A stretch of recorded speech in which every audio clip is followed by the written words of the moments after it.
Okie dokie. So I'm on here a couple of minutes early, which is typical for my lives at 5. For some reason, I can never seem to start right at 5 p.m. But you know what? It's okay. My lips are feeling crazy dry. So I'm gonna put on some lip gloss. Hi, Crafty Paige. So, anyways, before we get into starting, hi Jackie, hi Tina, hi Cindy. So, anyways, before I get into, hi Ruth, hi Julius. So before getting into the video too much and starting to answer questions, I figured I would go over what our sale is this week.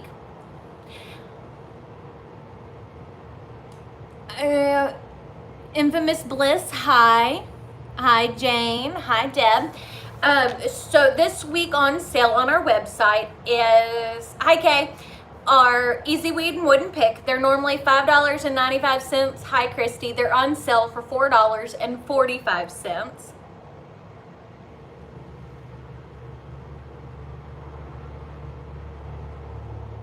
Oh, I'm glad. But yeah, no. So, hi Betty. So some of you are new. So that is what is on sale this week. It is one of my favorite tools. Hi Tanya. Love using it. Great time to stock up because, you know, I lose things. Maybe y'all are more responsible than me, but I lose things out the wazoo. So anyways, this is where we do our live Q&A. So if you have questions or we just kind of chit chat about life, or I tell y'all more about me and all that fun kind of stuff.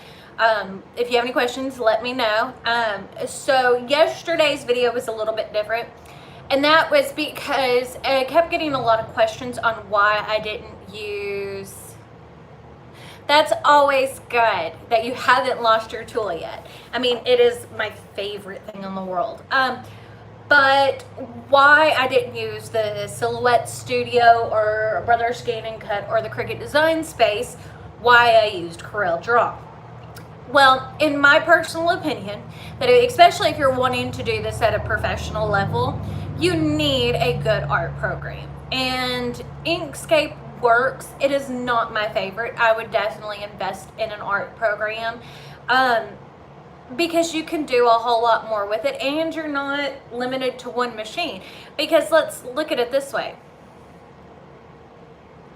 I'm not back to 100% completely yet. Like, I feel so much better, but I'm still getting extremely winded. Like if I try to work out or anything like that, I'm still coughing. I still have some nasal congestion. So I'm still taking it easy, I guess is the best way to put it. I don't want to get sick again. And my husband is like, you can't go to the gym until you're not coughing. So, and my husband never really puts his foot down about anything, but he knows how sick I was. And especially with all this stuff with the coronavirus and all that kind of stuff, my immune system is terrible. I catch things very easily. So I have a feeling I will be doing a lot of online shopping and spending a lot of time at home. It's not that the disease, to me, you know, you look at the facts, the death rate on it isn't as high as you think it would be, with as scary as like they have it all over the news and as scary as they make it sound. But whenever you have a lowered immune system, you still don't want to risk it. And I wanted to remind everyone, you'll need to be praying for the people in Nashville and Tennessee. My brother lives there, and the tornadoes were just horrific. My family's all okay there, but it's crazy. Those are things like where we live out in Southeast Texas, we do get tornadoes, very rarely though. Typically if there's a tornado that touches down here, it's because there's a hurricane.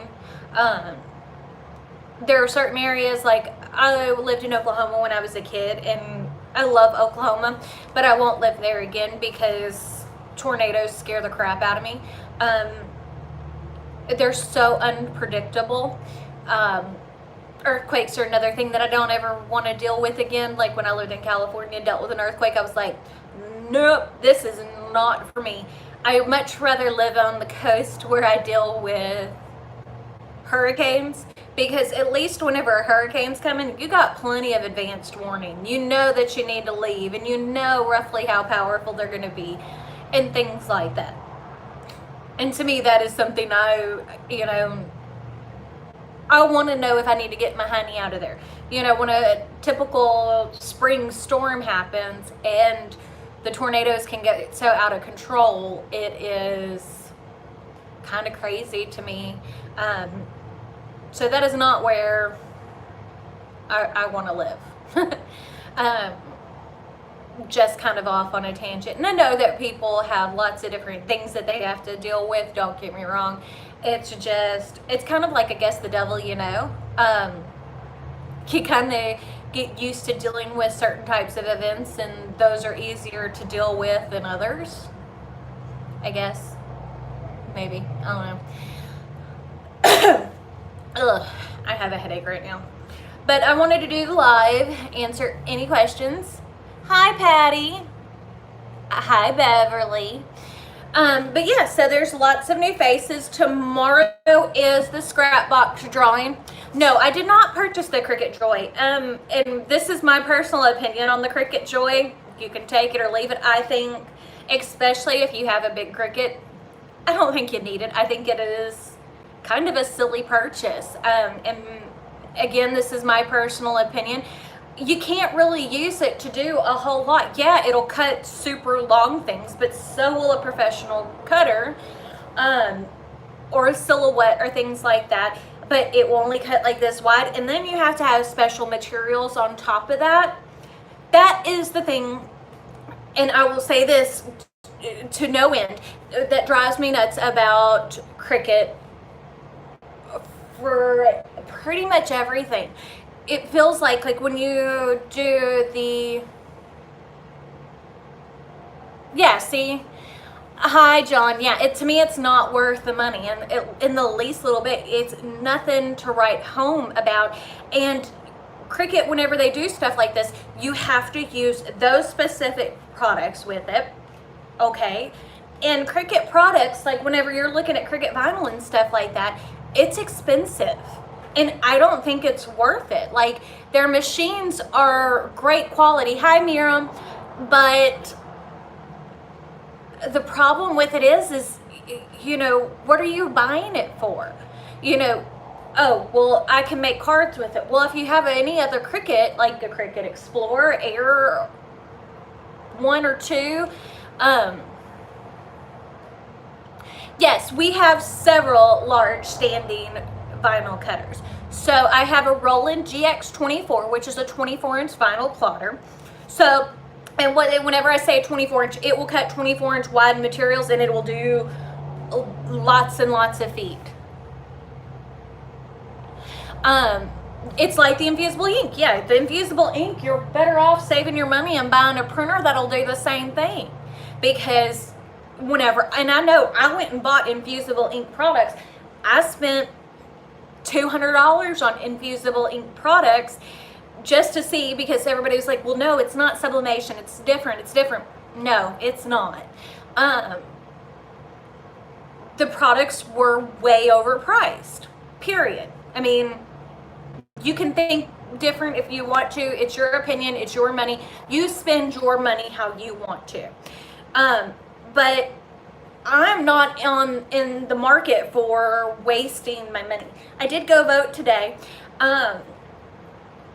Plus, someone was asking me about my big cutters. So we also have a Suma cutter that is a 48-inch cutter. I also have a big Graph Tech that is a 60-inch plotter. So it will cut up to 58.5 inches or 58 inches, because you have to leave some room on the edges of the vinyl. But I mean, I've got big machines. But then we also, like, we have our Roland Eco Solvent printer. That one is a 54-inch printer, so I can print like signs and banners and things like that that are up to 54-inch wide. I can, if you're interested in wall decals, you can email me, Kim. We can make anything. Yes, infusible ink is sublimation. And the thing is, what I've tried to do with this channel, and some people get it, some people don't. I'm coming to you with this, and I love doing crafts. Do not get me wrong. Hi, Jonathan. Hi, Kim. But I'm coming to you from a professional level. We have had a successful sign and screen print business for many years before I even started selling vinyl. The only reason I started selling vinyl is because I got so many calls about people wanting it. And I love doing it. Let's see. How do we make a t-shirt if you don't have any of the stuff that you use to make them with? Nate, well, at like Hobby Lobby and stuff like that, you can easily go buy iron-on letters and things like that. Now, I don't know the quality of it because I don't purchase that kind of stuff because I have everything to make it. But they have iron-on letters and all kinds of stuff like that that you can do that isn't super expensive if you're just needing to make one shirt or whatever. But if you're wanting to do this, like, and start a clothing business and you don't have this stuff, what I would recommend is getting in touch with like a local screen printer or something along those lines, because screen printing in bulk is always going to be the most cost-effective option. And a lot of people don't realize that. Like, if someone came to me and they want 50 shirts done, I will never do 50 shirts and cut vinyl. I'm going to screen print them. I mean, cost wise, that is the best way to go, because even if you're doing multiple colors of ink, to put ink down on a t-shirt when you're buying a gallon of ink, yes, it's an investment. You know, typically a gallon of ink's like $100, but with a gallon of ink, you could easily, for the most part, do 5,000 shirts. So it's pennies to do screen printing versus anything else. And time-wise, you're going to come off better. Now, and even for you, like if, say, any of you have, I've used both. It kind of just depends, Jonathan, on what you're wanting the product to look like. Like, I've done plenty of projects with permanent adhesive on wood, but then I've also done plenty of projects with HTV.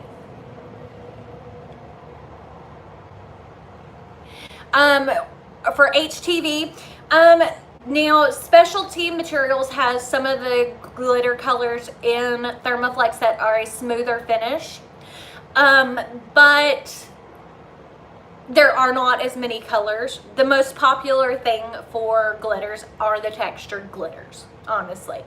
That's why that is the main thing that is being sold. But I mean, for myself personally, what paint do I use for rugs? Acrylic paint. I mean, I'm sure that there are other types of paint that may last a little bit longer, but I am fully stocked on acrylic paint. And for myself personally, I don't like to go and have to buy a special cleaner to clean brushes and stuff like that. That's why I really don't mess with oil paint and all that kind of stuff. I like easy. I want things to be fast and quick. And typically, like if I'm making a rug or something like that. Oh, awesome, Nate. Disney World is so much fun.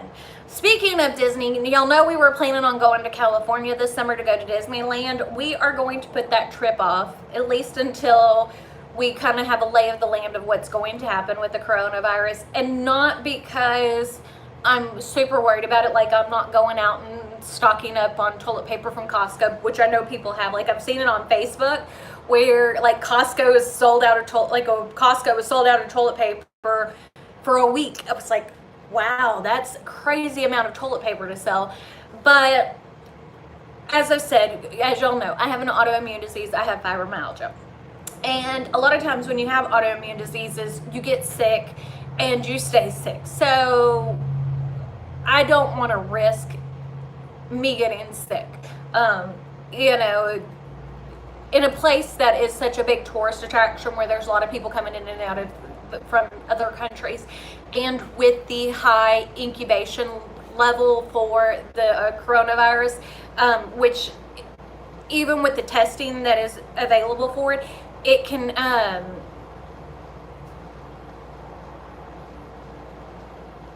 yeah, California is high priced, but like it can be in your system for like 2 weeks before you test positive for it. So that's the scary part to me.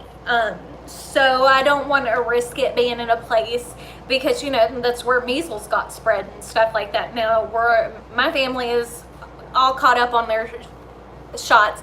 Well, Cindy, make sure you comment on the video from last month. We are going to include it with the tutorial tomorrow, since it is a tutorial day. And sometimes I'll take and do, you don't leave your house.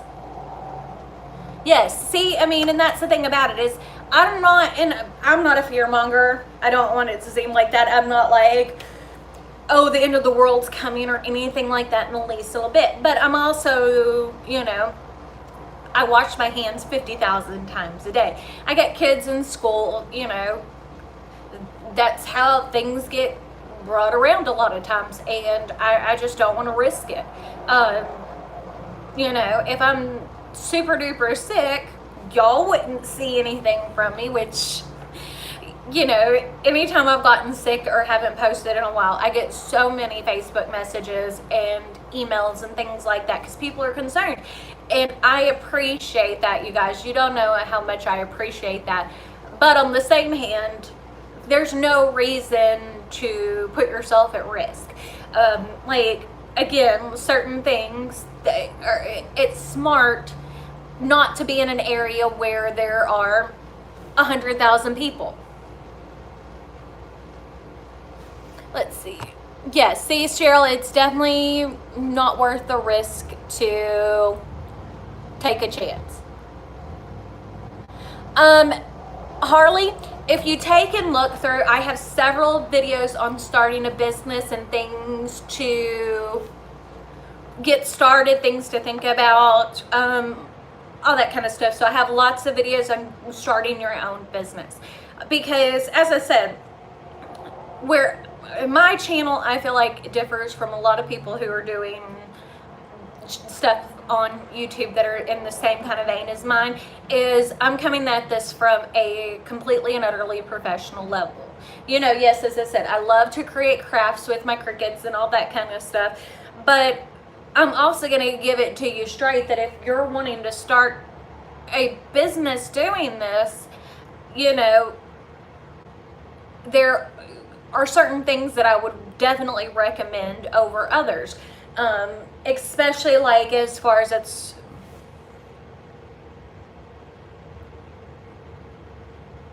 yes, I have worked with some of the glitters that have a little bit of stretch to them.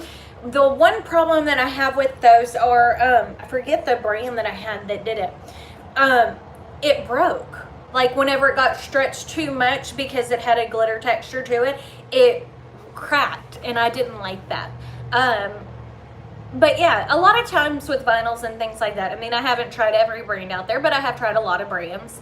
That a lot of it is personal preference. Rob, my Patreon levels vary at different, you can always sign up and do like $1 a month if you don't want to get like SVGs or stuff like that, just to be entered into the scrap box drawing. But there's the $4 a month, which we do all the SVGs that we do for our monthly kit is included in that. And then typically whatever SVG I do on Friday is also included in that. And then we have a $10 a month level, and that includes all of the SVGs at that level are for commercial use. So there are more SVGs at it, plus you can use it for items to resell. And then the $45 a month is a kit level, which you get all the SVGs, plus you get typically a shirt and the vinyl, so that way you can recreate it at home. Let's see, hold on. Yes, you can. Okay, so Michelle, we do ship outside the United States. So we do ship to New Zealand. It is expensive because shipping outside the United States is expensive, but we do offer shipping all around the world. So Rollon, that does not peel quickly. Okay, so one, what HTV are you using? How are you applying it? Because your HTV should outlast the life of the shirt. If it is applied correctly, you should be able to wash and dry your shirts, especially like with Thermoflex Plus or Caesar Easy Weed, and not have an issue with your vinyl coming off. Now, with that being said, heat press is typically the best way to go, but when you're using like an iron or an easy press, if you're using like standard colors like that are like your Caesar Easy Weed or Thermoflex Plus, just like your basic HTV, the best way to know if it's applied is you'll be able to see the texture of the shirt through the vinyl. And if you don't see that, then it's not gonna stay. So just letting you know that. Oh, I had a little bit of a sore throat. Yes, you can use HTV on a cup. It is not going to be permanent. Nothing is ever permanent on a cup unless you epoxy it. But epoxy is a whole nother beast altogether. I don't want to mess with epoxy. Even using a face mask and things like that, epoxy is a very strong chemical. And I already have issues with headaches and things like that. So those are one of those kinds of things that I really don't want to play with and mess with. Cotton polyester blends. Typically, whenever you look up the facts on the HTV, it will tell you what it works best on, because there are some HTVs that'll work great on spandex. Typically, most shirts are going to be mainly cotton, mainly polyester, with a little bit of like maybe a spandex thrown in, but that all applies correctly and applies well. I don't know. Starting to get a little bit of a sore throat from talking so much. Anyways, but yeah, that's kind of my take on things. And I mean, again, and I've said this many times, like even with purchasing from me, I'm still gonna do videos whether you buy from me or not. You do not have to purchase from me. We appreciate it when you do, but that is not like the end-all be-all of my life. I like doing YouTube. YouTube's fun to me. And I like having control. You know, like if, you know, I get requests to do certain types of videos, but on the same hand, if I don't feel like it's relevant to what I'm doing or relevant to what y'all need to learn, those aren't the types of videos I'm gonna make. But again, you know, YouTube's fun. You know, I do it for this channel, and I also have a second channel that I do that concentrates on makeup and traveling and all that kind of stuff. Which is the best to print on black cotton? Again, my favorite is Thermoflex Plus.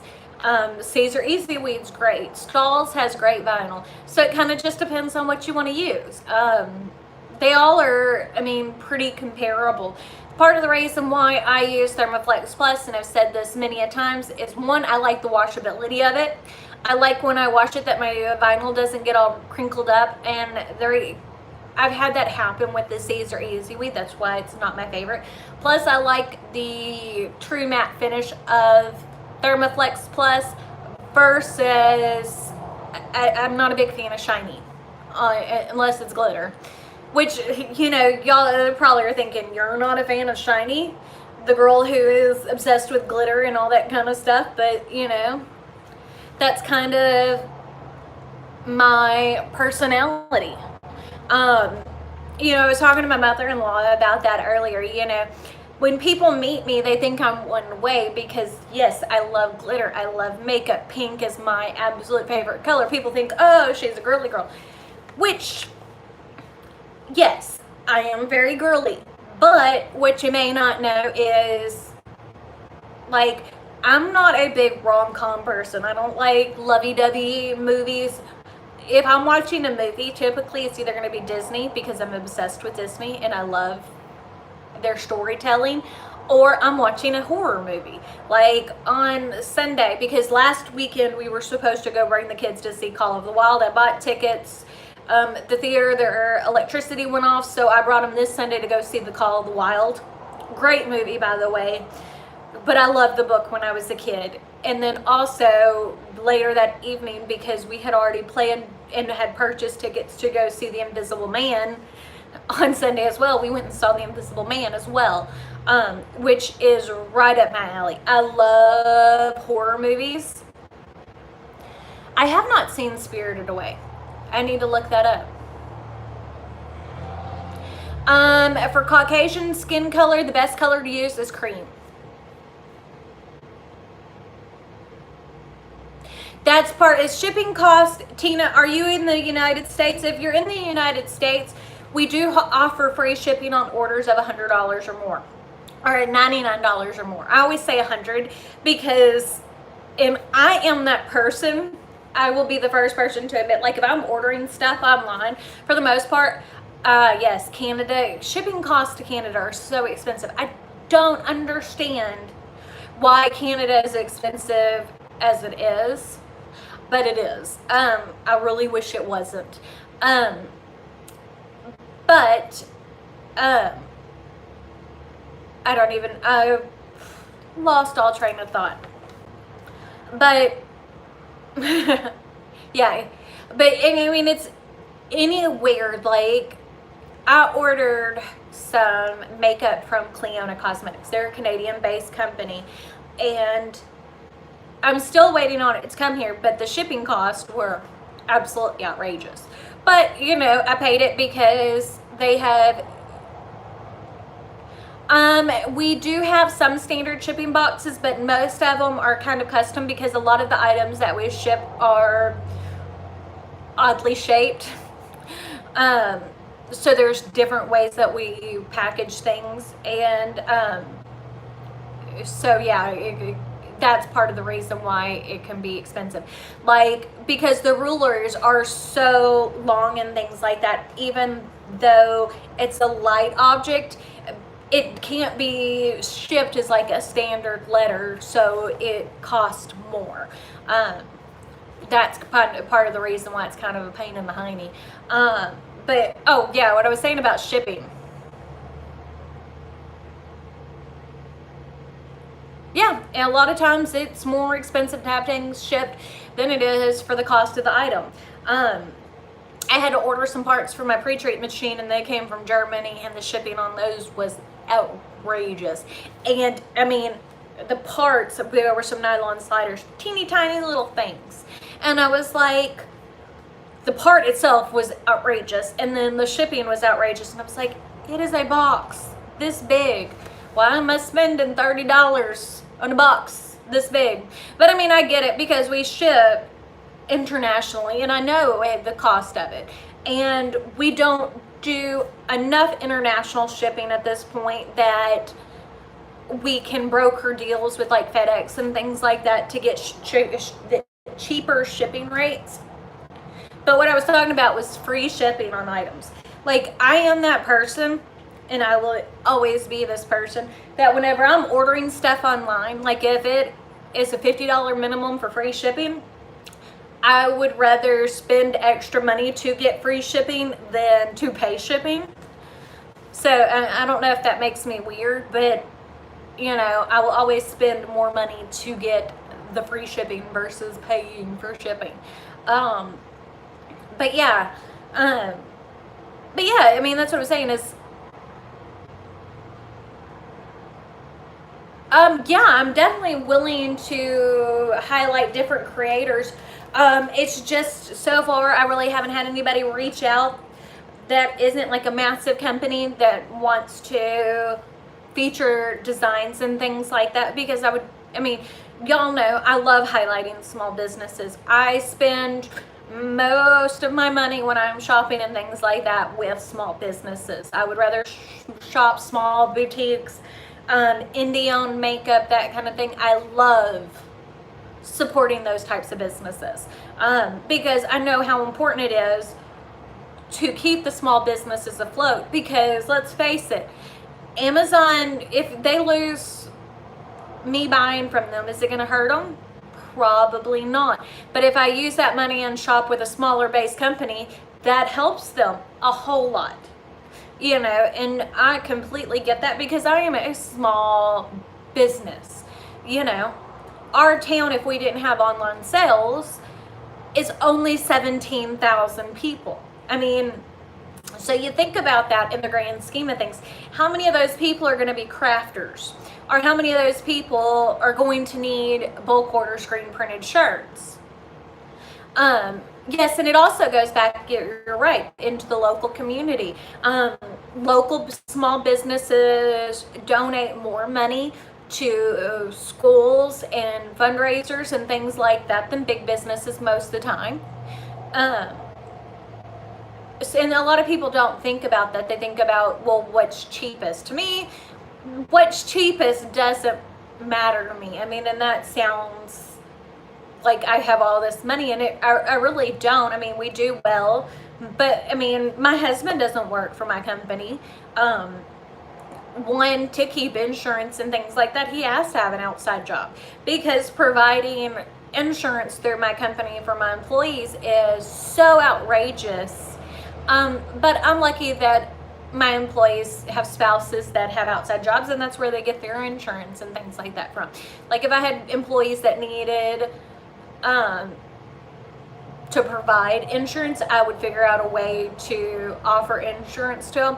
But again, that's one of those things that a lot of people don't think about. But yeah, I mean, that's why my husband works outside of the business, is because insurance is outrageous. And you know, I have to go to the doctor a lot. My son Cameron has to go to the doctor a lot. He's also got braces, so we got orthodontist appointments. You know, all that stuff cost a lot of money. We do okay, but I don't have a lot of credit card debt. Our house is paid for. So, I mean, and like at home, we don't have cable. We don't need it. We stream everything. Like I have Netflix and I have Hulu and Disney Plus and Amazon Prime, and I can pretty much watch whatever I want to because of that. And if I can't, then I can easily buy this season if there's a show or something that I watch. Yes, that was ass jewelry, and no, I'm not going to try the Cricut Joy. I just don't think that it is something that is worth the money, in my opinion, especially if you already have a Cricut. I mean, and maybe I missed the memo, and maybe I missed what made this thing so special other than it cuts long things. But if I want to cut something long, I have big machines. And I would always recommend saving your money if you're wanting to cut something big. Then save your money and invest in a machine that will cut full rolls of material, period. That's going to be your best option, because I can guarantee you that the materials are going to be so outrageously priced to be able to cut something big. Hi, Bliss Creation. That it's not going to be worth it. In my opinion. And I always try to state whenever I'm talking about things like this is my personal opinion. And again, what I like, what I do, all those things come from my life experience. Well, Miriam, I'm not sure if it is even good for people who have small spaces. Because yes, it's tiny, but it's only about half the size of like the Cricut Maker or the Cricut Explorer Air. Hi, Sherry. So I don't think that, you know, if you can fit something that's 12 inches, you might be able to make a little bit more room to make something that you could fit the full 24-inch machine. The size of it, to me, doesn't make it a benefit, because it's like, what was it? The Cuttlebug, or there have been other places that have put out small machines that just didn't do well. Because if you're cutting a shirt, you're going to have to slice the design and put it together in 2 pieces, which a lot of times never looks great, because it's only going to cut, yeah, it'll cut the full length, but I mean, when you can only cut that much, that's not a full-size shirt design.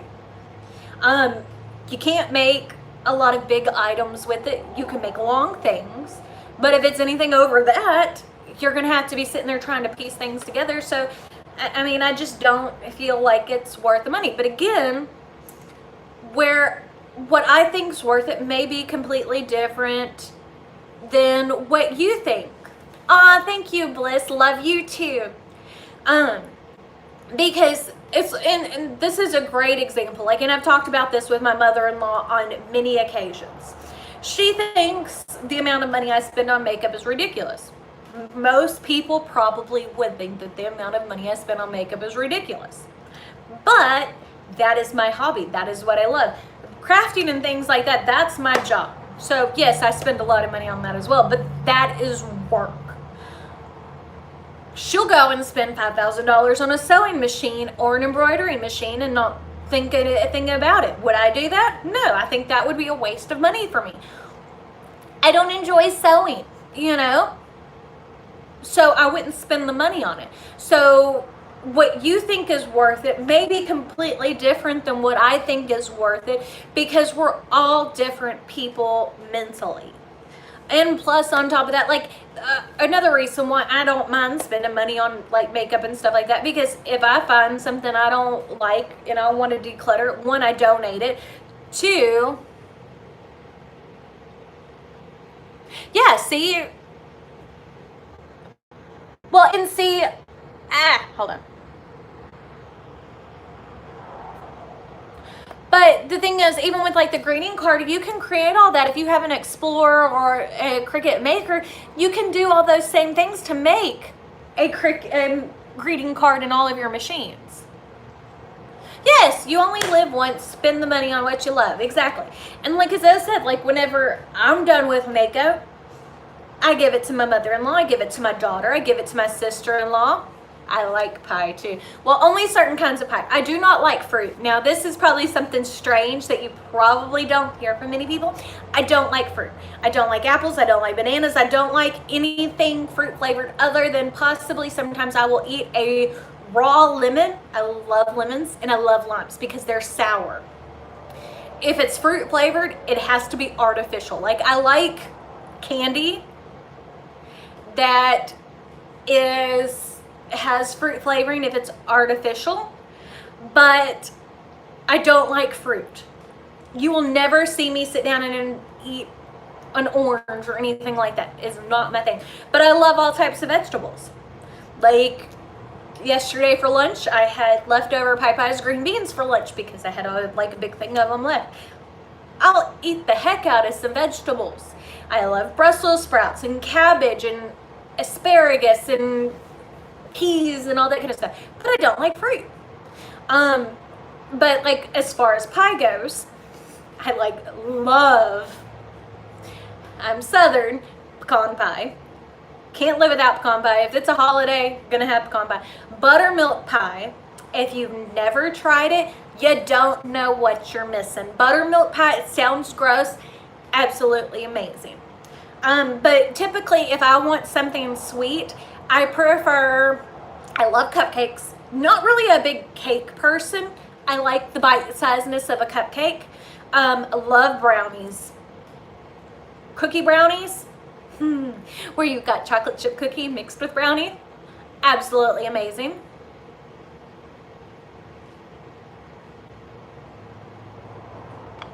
Yeah, check it out. As I said, I love makeup is like my thing. And but those are the types of sweets I like. If I want something to snack on, typically, and now I'm doing keto, so I can't have all the stuff that I want, But like salt and vinegar chips, one of my absolute favorite things in the world to snack on. Like even when I make pancakes, to show you, do I like hot dogs, Bliss? I do like Nathan's hot dogs. I like the flavor of them, but I won't buy a pack of cheap wieners. I cannot stand the cheap, like all mixed in kind of wieners. Like we only eat all beef hot dogs.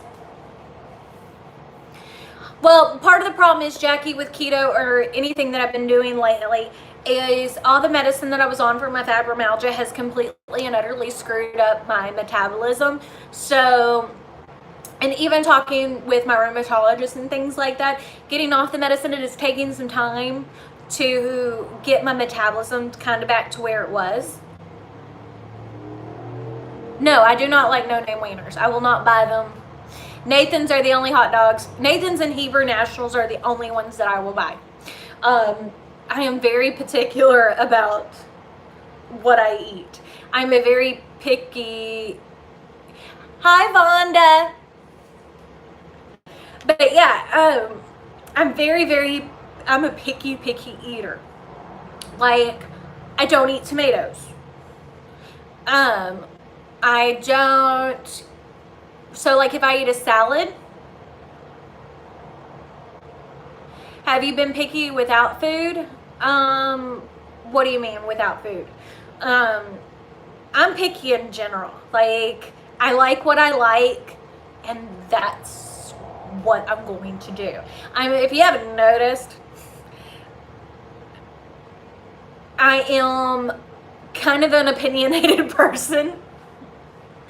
You know, thank God that my husband is so easygoing, because I'm not in the least little bit. We are completely opposite ends of the spectrum. Do I like McDonald's? No, not really. Yeah, fibromyalgia sucks. Dealing with pain on a regular basis sucks. No, if you're painting on with fabric paint, you don't have to heat set it. You can if you want to, but you don't have to. But as I said, I thank God my husband is so easygoing as he is, because I'm not, and I am such a control freak. Oh, a sublimation shirt will never fade. It will never fade. Like in the least little bit, ever. Because the way that sublimation works is, and I've explained this before, but it turns the ink into a gas, and it actually goes into the fabric. So sublimation will never fade. That's the one great thing about sublimation. Like if you want to make cups or anything like that, sublimation, you can put in the dishwasher. It's never going to wash off. Period. It's amazing. I like sublimation. I'm going to do some more tutorials with sublimation. We're going to work on doing some design work with sublimation. But again, when we work on a lot of design work, we're going to be working in Corel Draw. One, that is what I work with, and that is what I am most familiar with and like using. I'm not a big fan of Inkscape. Even though it's a free program, you can do things with it. Sublimation time and temperature will vary, but typically it's about 400 degrees for a minute. My Slinky Dog ears came from the opening of Toy Story Land. So those came from, let's see. No, it will not fade with Easy Subli either, because it is bonded with that material. It's not going to come off. Now the material, if it's not applied correctly, could come off, but the actual design itself, hold up. I'll be right back.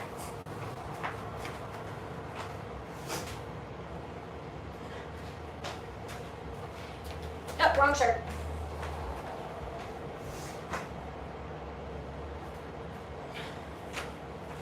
If y'all remember, about 6 months ago, I did the Easy Subli shirt.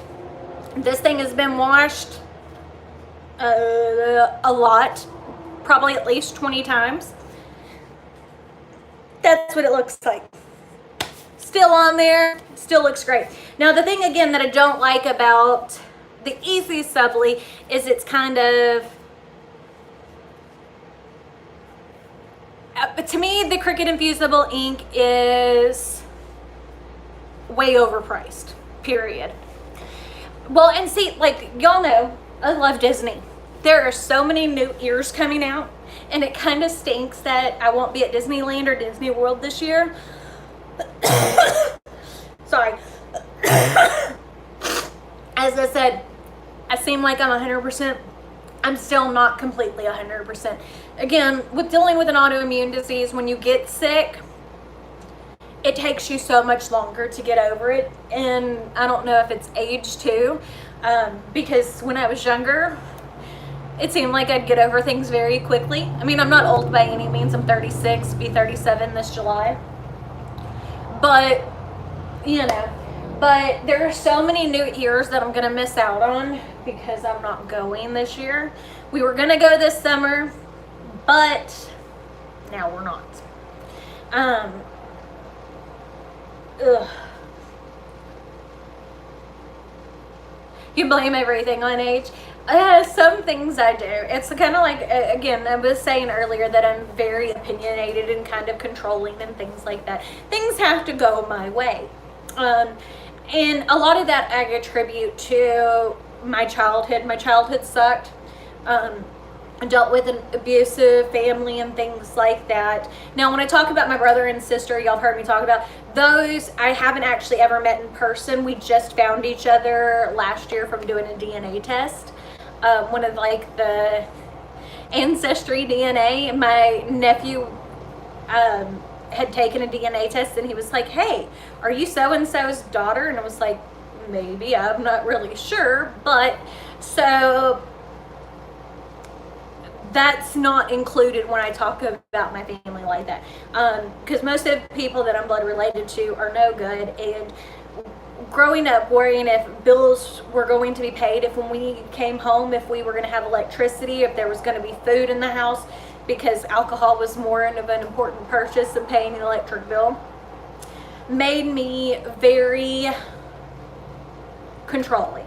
Like, I like to know that things are done, and in my mind, the only way that to make sure that things are going to be done like that is if I do them. So, my husband, such an easygoing guy. Yeah, see, that's how I feel, jewelry. But yeah, so dealing with all of that, my husband is so easygoing, and especially like whenever he was in the military and things like that, and because he was in the Navy and would be gone on the boat, he didn't have any say-so in what was done anyway, that I just kind of take control of most situations. Now, if there's something he wants to do or whatever, yeah, see, a lot of people who've dealt with that, Karen, are that way. That he understands and lets me be me. Now, if there's something that he really wants or thinks is important, I'm going to go through hell or high water to make sure that he knows that his opinions are important and valid. Because I think that is an extremely important part of marriage. We've almost been married 20 years. We've been together about 20 years. So, I mean, we were babies when we got married. So we grew up together. And he's my other half. We work well as a team, and that works, in my opinion. The best way that it works is because we are so opposite of each other. Like, if you had two people that are so easygoing, thank you, Kim, thank you, Jennifer, but it may not work out. Or if you have two people that are extremely controlling, or have to be in charge of everything, again, those things may not work. Yes, my husband is my best friend. Other than whenever he's at work, we spend a lot of time around each other. Typically, other than whenever he's had to go out of town and stuff like that for work, if we're going out of town, I think I went on one trip overnight without him. We just don't do that. And that's a thing that you have to do. Yeah, see, again, April Lynn, those are the kinds of things that I think work the best. And a lot of people my age, and I'll say this honestly, like, because a lot of the people that I went to school with and people that I'm friends with are not on their first marriages or second marriages. My generation and younger think of things as being throwaways. And with myself and my husband, it was hard through a lot of it. I mean, my goodness, we got married at 19 years old. And there would have been times, I'm sure, that we would have thrown in the towel. But one of the things that really helped us, and might sound a little weird, my daughter is my stepdaughter. I did not give birth to her, but she is my baby. I've been in her life since day one. That is my child. No ifs, ands, or buts about it. We're actually going to go through and do an adult adoption. So that way I'm listed on her birth certificate and all that fun kind of stuff. But her mom was not the best and things like that. And I always worried that congratulations, Tina, that's awesome. But that if we weren't together, I wouldn't be able to make sure she was okay. So that definitely made it where we worked harder and things like it. But even whenever we had issues, because when you're young, things, you're young when you got married. But the thing about it is, when we were young, money and things like that, well, you do have to try. Because as I said, when you're young and money's tight and you're fighting over stupid stuff like that, which we all do, the one question I would ask myself when I was like, oh my God, I want to kill him, I'm not sure if I want to stay in this, is can I imagine myself waking up next to anybody else? Can I imagine not seeing him every day? The answer was always no. And that was like, okay, then I have to keep working at it. And marriage is not 50-50. Anybody who tells you that is an idiot. Because marriage is, you have to put 100% into it. Both of you, to have the best outcome. And again, we were young and broke. I mean, let's face it, my husband was in the Navy. We had 2 kids. We were 19 years old.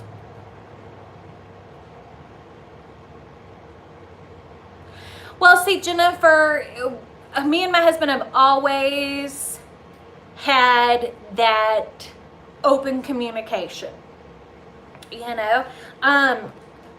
because I always felt that those things were extremely important, because seeing the things that I did growing up. Yes, it's 100% of the time.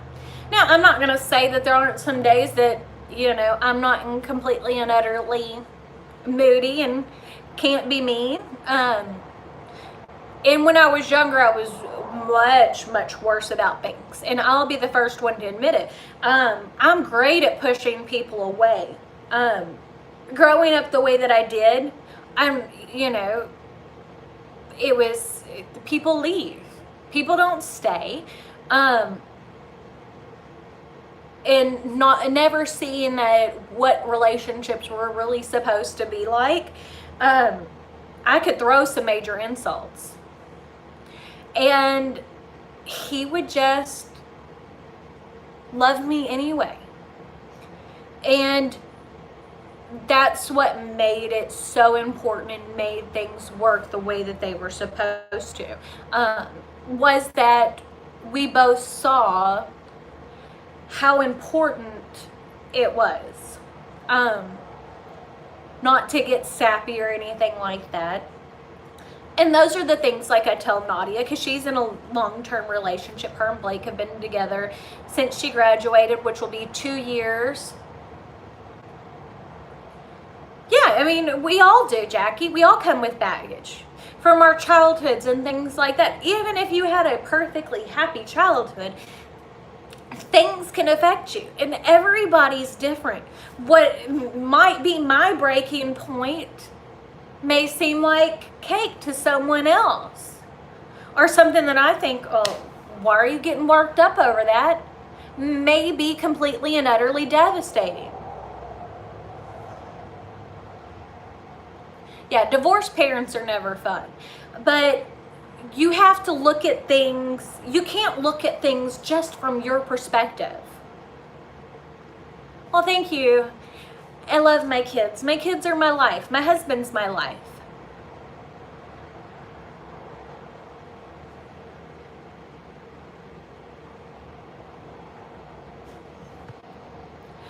Yes, and having kids that are on the spectrum definitely stresses people out a whole lot more. Hi from Israel. Esther Estar. I'm probably butchering that, and I am sorry.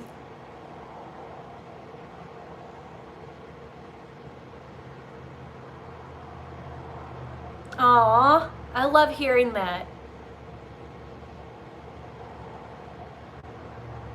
Yes, and that's like with Caden, you know, I think my father-in-law had more trouble with his diagnosis than anybody else, because he was like, he's going to grow out of it. And it was like, Joe, no, he's not going to grow out of Asperger's. It's going to be with them forever. And we have to, as parents, say, okay, you're different. What can we do to make things easier on you? Not easier on me, but easier on you. What are the things that work well with you? And those are the things like I take into doing my YouTube channel. Like I have to look at things, you know, with dealing with 3 different types of kids, you know. I see that, and I've learned from that and been able to use that whenever I'm teaching like on YouTube and stuff like that. Because like with my kids, Nadia is an artistic genius. I mean, she is so amazing at drawing and designing things, but struggles with the book stuff, and always did. I mean, she didn't get grounded for making a B or a C or a D, because her passing was an important thing because she struggled with it. Hi Deb, I'm glad you're able to see me too. Caden, with his Asperger's, book stuff comes easy to it. Always made good grades. Doesn't see, there's no gray area for him. It's all black and white. And for him, you know, there are certain things that we don't have to worry about, and he's just easy to deal with. Cameron, on the other hand, my youngest, y'all have seen him a lot. He likes doing YouTube. He is a people person and loves to be the center of attention. And he's extremely smart, but can be extremely lazy. So if he makes a B, he gets grounded. And it's not because I don't think a B is a good grade, because I think it's a great grade.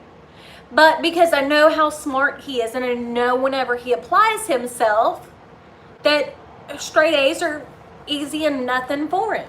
You know, it's not unusual for him to have perfect 100 grades, like in science and stuff like that, because he's extremely book smart. And I'm not saying that to brag on him. It's just how he learns. He's just that type of kid, and every kid is different. I mean, he's always been in GT classes and things like that. He's that type of kid. But he gets so wound up in the social aspect of things that, well, yeah, I mean, most of the time, I mean, let's face it, if you're a parent or work with kids or anything like that, and you don't even have to be a parent to understand this, kids are great a lot of the times. Other times I'm like, Jesus criminy, and just leave me alone. So you have to learn what works with them and what doesn't. And Cameron, let me tell you about this kid. What drives me nuts, when you ground him, He is so annoying. He's such a good kid, but my goodness, if he's grounded, he is up my hiney and won't leave me alone. Like, okay, but he's a mama's boy. And I attribute that a lot too, because whenever he was a baby, he was super sick. Stayed sick, was in and out of the hospital. So a lot of times it was just me and him up at the hospital because Jeremy had to go to work. The big kids were in school because he's 5 years younger than Caden and 7 years younger than Nadia.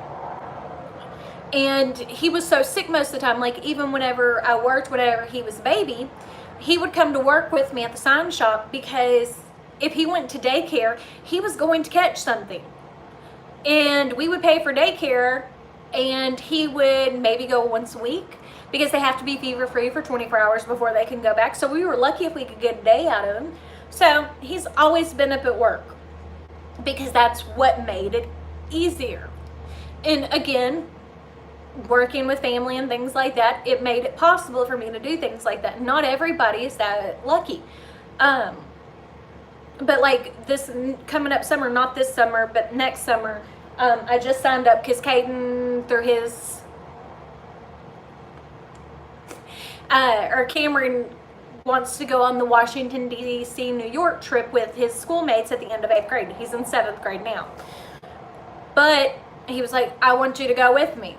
So I had to sign him and me both up because he wouldn't go if I wasn't there, because him being away from me for a week would be, I think, devastating to him. And the only reason I say that, yeah, Tina, exactly. But, and I'm that mom. Like, I'm not going to send my kids to school if they have fever. I'm not going to pump them full of Tylenol and send them to school and pray for the best. They're going to be 24 hours fever-free before they go back to school. I'm not going to risk other kids getting sick, because there are kids, even at our local school, which is a smaller school, that have had cancer or things like that, that they can't get immunizations. I don't want to risk them getting sick because of my child. Period. I won't do that.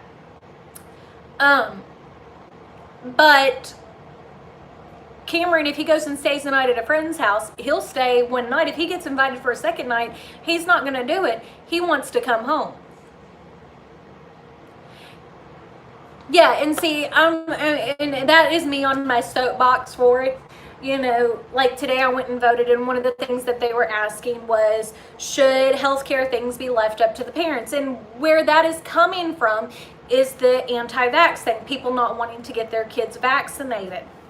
And no, I don't think that should be left up to the parents. If you're too stupid, and you may hate me and you may unsubscribe for me for this, but I will say it very honestly. If you're too stupid to get your kids vaccinated because you think that that's going to put them on the spectrum, and you don't know how to look and see what the actual scientific facts are for it, and I'm not talking people who can't get immunized, because I understand that, because I have a friend that has a son that has heart issues and things like that.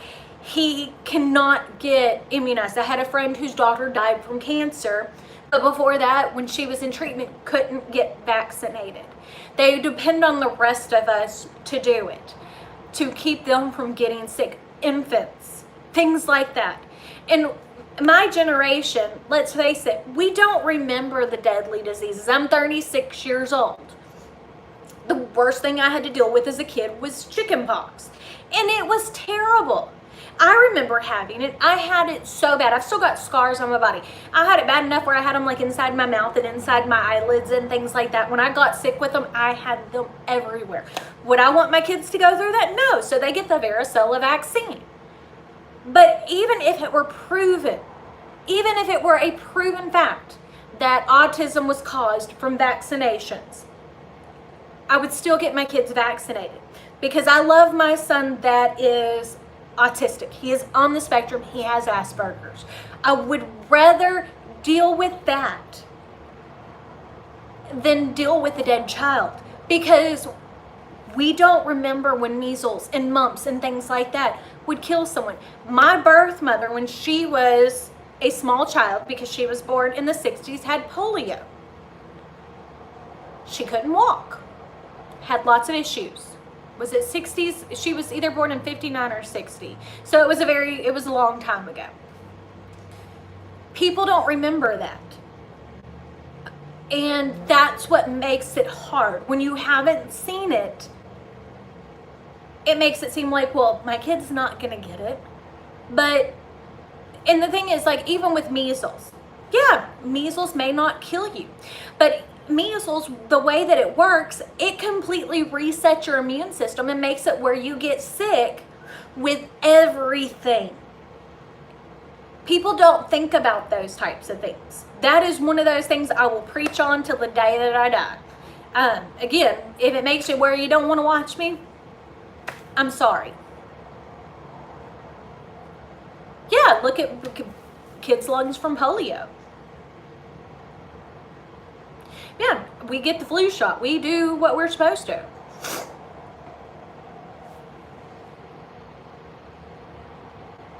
Oh, Donna.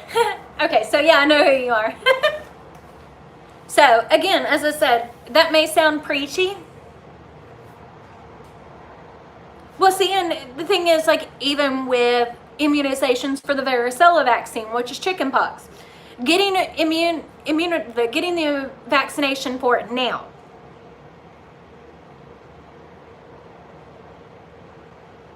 Yeah, see, if your child has cancer, you can't get it.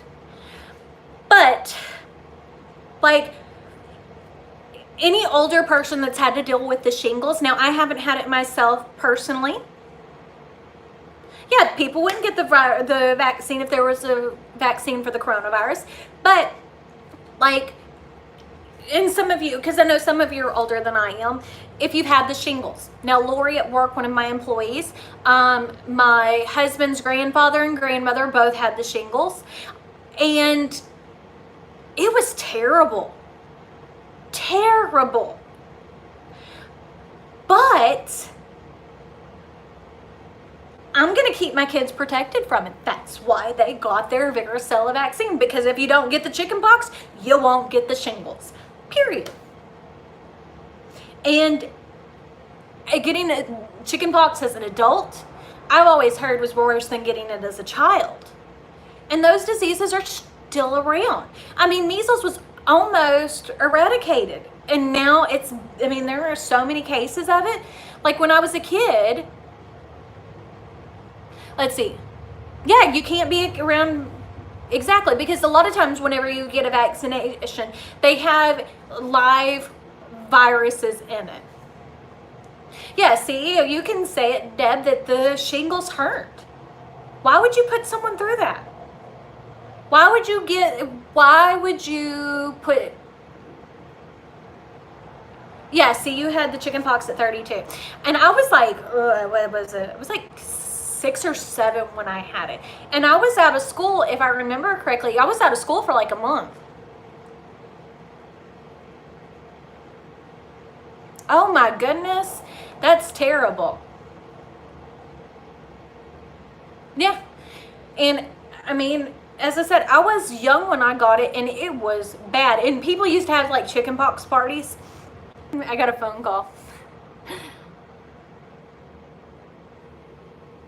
Yes, you do need to go get your shingle shot and the pneumonia shot. Like my mother-in-law, she just had flu A and B. She had her pneumonia shot and had her flu vaccine. She still got it and she was like, thank God that I did. Because even though I still got it, it wasn't as bad as it could have been. And the doctor was like, that's the first time he's seen someone test positive for both flu A and B at the same time.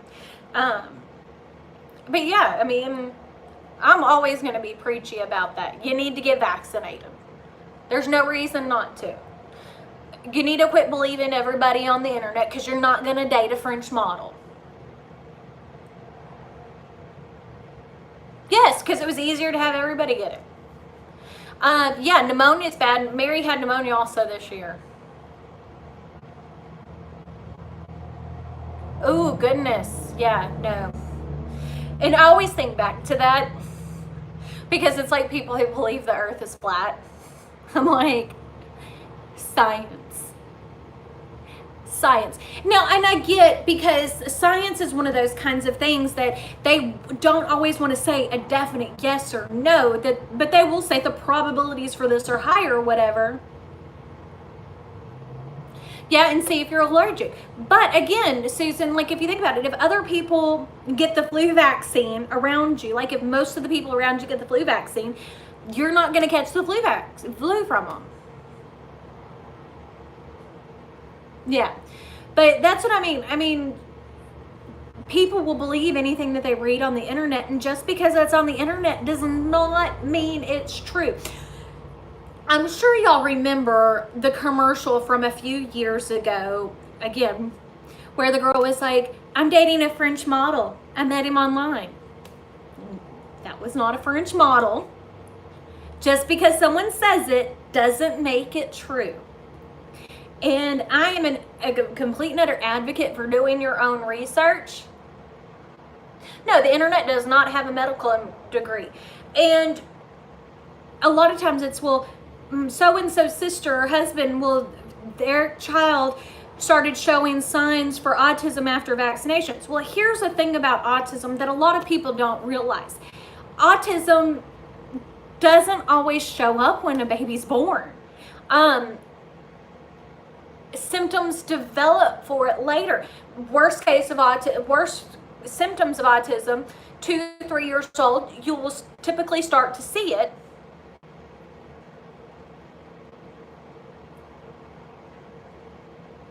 See, that I don't know. I always get the shot for the flu vaccine.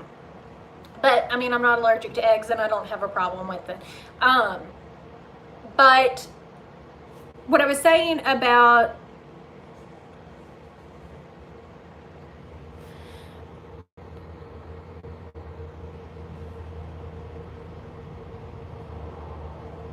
well, again, you're lucky, Susan, and I'm not saying that what I'm saying is people just need to be smart about things like that.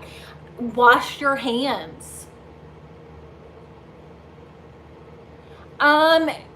If you're having a problem purchasing SVGs, what you might need to do, hold on, I'm going to try to scroll down so I can say your name.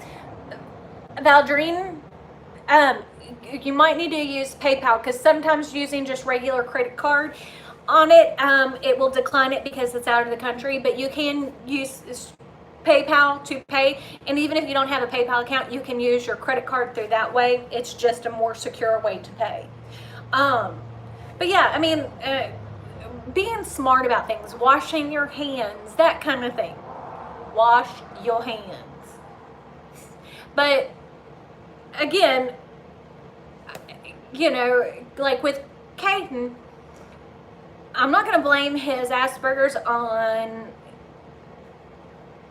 getting vaccinated. He was vaccinated. He was vaccinated on time. But his symptoms didn't really start showing up till he was in 3rd grade. Because a lot of times where people with Asperger's, their symptoms are social delays.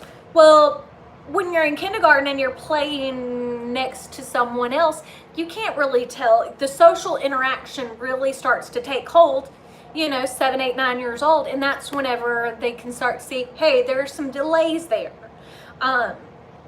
So it doesn't always show up immediately. And people with other kids that are on the spectrum will say the same thing. But again, yeah, see, Susan, your son has a form of autism, and it's not from the vaccines. I mean, and they have proven that its case study was completely and utterly wrong. But again, because I watched a thing about a Vice thing on Hulu the other day about vaccines and stuff like that, and people talking about it, and where a lot of things come in, science doesn't always talk about personal stories. And people who are big in like anti-vax are big on, well, my sister's best friend's daughter got autism, So there's that personal aspect of it, which makes it seem more believable. But that doesn't always make it true. And another thing the scientists were saying was that because scientists are always scared to say with 100% certainty, because research changes, things changes, they don't like to use 100% certainty. They use probability and things like that. That's where miscommunication and things like that can come into play. If you don't know, I love documentaries a whole lot. Anyways, it is 6:11. I have been on here for 74 minutes. My voice, as you can tell, is going. I'm glad you like it, Donna. It makes me very proud. I mean, and I wouldn't have started this if it weren't for my kid who was obsessed with YouTube. Yes, you got to donate to causes. Things help. Every little bit helps. And being an advocate and talking and saying your opinion. Even if people don't like your opinion, even if people don't respect your opinion, even if it loses you fans or things like that. Yeah, and see, part of the thing is, yes, people are like, well, look at the numbers, how they've grown. Well, back in the day, scientists didn't always know what to look for. If a child like my son Caden was younger, he's a little odd. But yeah, so I mean, you got things like that. Because I read a book by John, I cannot think of his name, and he wasn't diagnosed till much later in life. And people just thought he was a weird kid. And it wasn't that he was weird, he had delays due to having Asperger's. And people don't always realize that. And, you know, just because it's not outright in your face doesn't mean it doesn't exist. So, anyways, more people have access to doctors and things like that that know more about it. Schools know more what to look for. That's where it comes into play. But anyways, I guess that's it. I'm going to go order takeout. I think we're going to do sushi tonight. Cameron has been begging me to order sushi. And when I say sushi, we eat the cooked stuff, just so you know.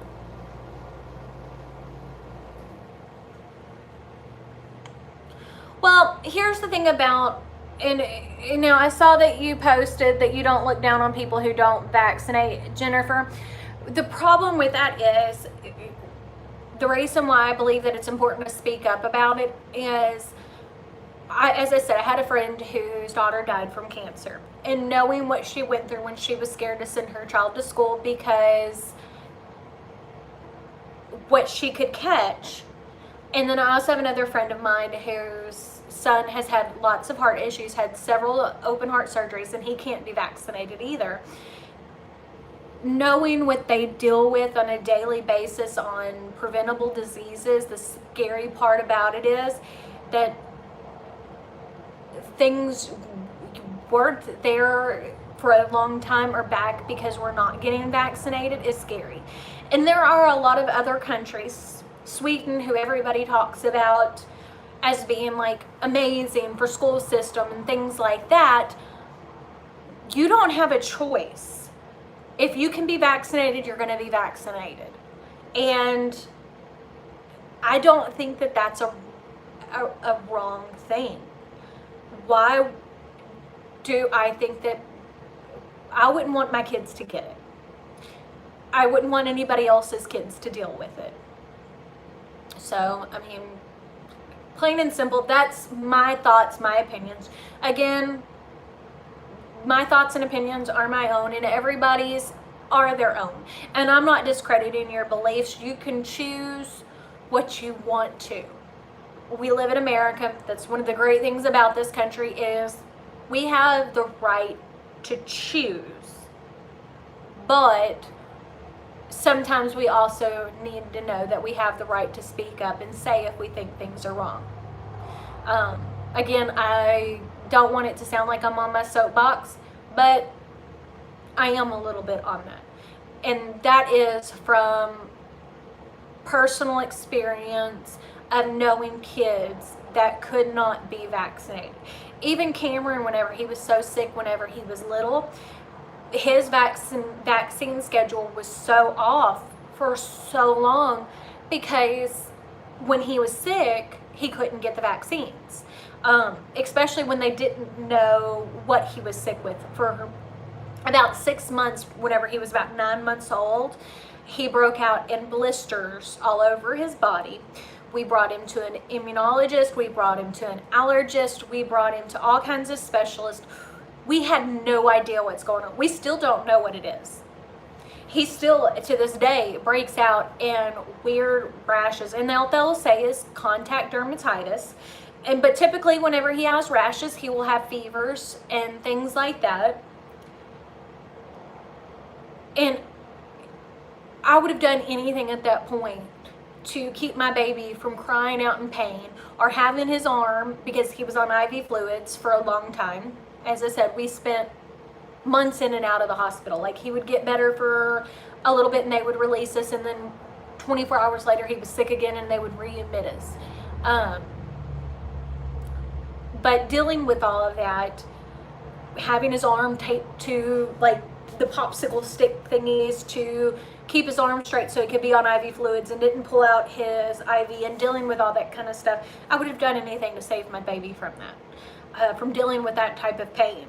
And if there was a vaccine, if we even knew what was happening, I would have gotten it, just to keep him from dealing with that. And those are things I can say honestly from dealing with it. And if you've ever had a child that is sick, and especially if you don't, I mean, it's hard enough if you know what it is, but when you don't and you don't know how to fix it, it was terrible. And I've got pictures. I mean, they were, I would say blisters, but they really weren't blisters. They were like knots all over his body. They weren't pus filled or anything like that. He looked like the reverse of a golf ball, head to toe, and it was scary. So I will always speak my mind on that. There are certain things I'm not going to talk about. I'm not going to talk about politics with y'all. I'm not going to sit there and say who I voted for president. I don't think it's anybody's business on those types of things. But I do think that speaking up on things that you've had to deal with, it's kind of like with my son with autism. Again, even if they said that autism was definitely caused by vaccines, I would still have him vaccinated. Even if I knew that when he was a baby, I would still have him vaccinated. Personal experience, I know how things can be. Again, my birth mother had polio when she was a child. She was in a wheelchair from it. So those things are scary and they're real, and we need to remember that those things are scary and those things are real, and there are people who cannot be saved from them if we don't do our part. So that's how it is. So anyways, I have talked and talked and talked. So we're gonna go order some takeout, and I will see y'all tomorrow for a tutorial. Bye.